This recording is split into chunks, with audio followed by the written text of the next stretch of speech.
Hi everyone, welcome to Real Talk with PJ. I'm very, very excited about this particular issue or topic we'll be discussing. It's about peer pressure, and I have my son here. That's my youngest son, my only teenage son right now.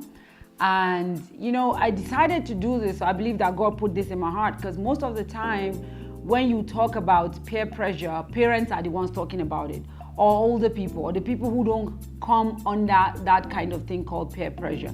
They are the ones talking about it. And hardly do you get to hear from teenagers particularly. And Jesse happens to be my only teenage son, who is 15 going on 16, right? 15? Yeah, 15 going on 16. Okay, so, and he's in grade 10. So I wanted us to have this conversation. Okay, I practically dragged him and made him do this. So y'all should just pardon me. I wanted us to have this conversation concerning this thing called peer pressure. You know, people say peer pressure is this, peer pressure is that. When you are made, or other friends of yours, they do stuff and then you see, and then there's a discussion amongst parents. I mean, if there's anything parents are afraid of, is that thing called peer pressure. And first I want to know, what do you know about peer pressure? What do you think it is? Well, so like in my own words, what peer pressure is, it's like when you're like part of a group, or even if you're not part of a group, when you see like a bunch of people doing something, like it'll only feel natural to just like go with them, so you won't feel like the odd one out. So you won't be like, you're different from these people. So, okay. But is that pressure? Is that, because when they say peer pressure, I'm thinking the people are putting you under pressure to be. But if what you're saying, if I get you right, is like you're the one looking at them and saying, if I don't do what everybody else is doing, I'm the odd one out. Yes, because when you say peer pressure, it's not like they're intentionally putting pressure on you. Okay. It'll be more like, if you don't go with us, then you're on your own. It's kind of like, it's not direct. Okay. But like you kind of feel it, and then you have to just go with it. That's how it feels like. So that's really where the pressure is, right? The pressure is to belong. Yeah. They might, so it's like unspoken pressure. Exactly. They're not really telling you have to be like us, but you want to belong. You want to have friends. You want to have people that you hang out with, and they have a lifestyle or a certain way they do stuff. And so you join, right? That's what it is. Have you ever been under peer pressure?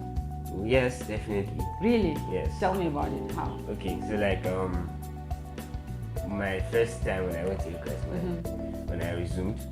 So of course I knew what peer pressure was before then.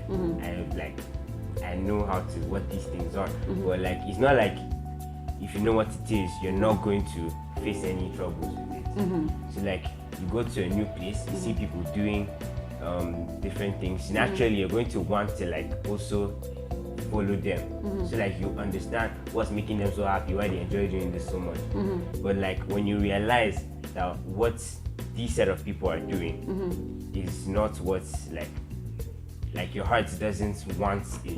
Like you realize that this is not what is right. Well, you definitely know that it's not right, but like you still want to go with it. It's kind of like an indirect pull. So Okay, yeah, okay, I get you. Indirect pull. So you went through that when you went to your new school. Yeah. That happened with you. So how did you overcome it? What did you do about it? Did you overcome it, or what happened? Well, it's not like you're going to just be like, I'm not going to do this, because you can't just say it. It's something you have to put in your mind that, okay, these are my core values. These are what I've grown up with. What I've grown up with. I can't just differ from that, like change from it. So you basically just have to put it in your heart. Like no matter how hard it is, try your best. Sure, you can interact with them in certain ways, but like there's some things you're just not supposed to change about yourself, and that's what you have to look out for, basically. Whoa. Okay. So you said something about core value. Yes. Your core values, you weighed them against what you saw those people doing, and it didn't settle with you. So you didn't. But then how come, and oh boy, how come some other persons, some other teenagers, see what others are doing and just go ahead and do it? Is it that their core values weren't passed on to them in such a way that they get to know that these are my core values, or what do you think? Well, actually, some people, like, deep, it's not like it will come to you that way. These are not what I'm supposed to be doing. You just kind of feel it, and if the feeling is hitting you strong enough, you definitely realize it.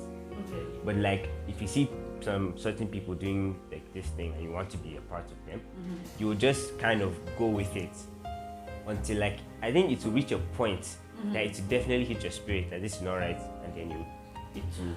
You know what, Jess? You are talking about spirit, core value. Yes. And I'm hearing that to mean I'm a Christian. I'm a child of God. And that's where spirit comes in. That's where core values come in. My core values are from Scripture. My spirit is connected to the Spirit of Christ. But not so many teenagers have that connection or that relationship with God. Don't you think that it's a lack of that relationship that makes them not even know? All they do is they want to belong. They don't even really have core values. They're just there. They ride with whatever it is they think is hip, right? Because when you say my spirit doesn't agree with it, it's because your spirit is in tune with the Spirit of God. So your spirit won't agree with whatever it is that is not in tune with the Spirit of God. But there are teenagers that don't know Jesus, don't have a relationship with Jesus, and don't have the kind of background where they are taught core values. What should be the principle by which you live, right? And those teenagers come in contact with other teenagers, and then those ones have some kind of weak mindset, and then those ones they just follow so that they would belong. Isn't that what it is? Yeah. Well, actually, if, like, for a teenager who doesn't really know Christ that much, well, I'm guessing that if you should see someone like doing something and like it just seems cool, like it's fun, just like it seems enjoyable, you would like want to go with them, right? But like, if you don't have like core values that much, I don't think you would have anything stopping you from following them. You might just like, you might just get swept by the currents. Basically what it is. But me, who has core values and know what these things are, I've heard them before, so I would know how to tackle them differently. Whoa. You know, that's so nice for me to know that you know, right? Because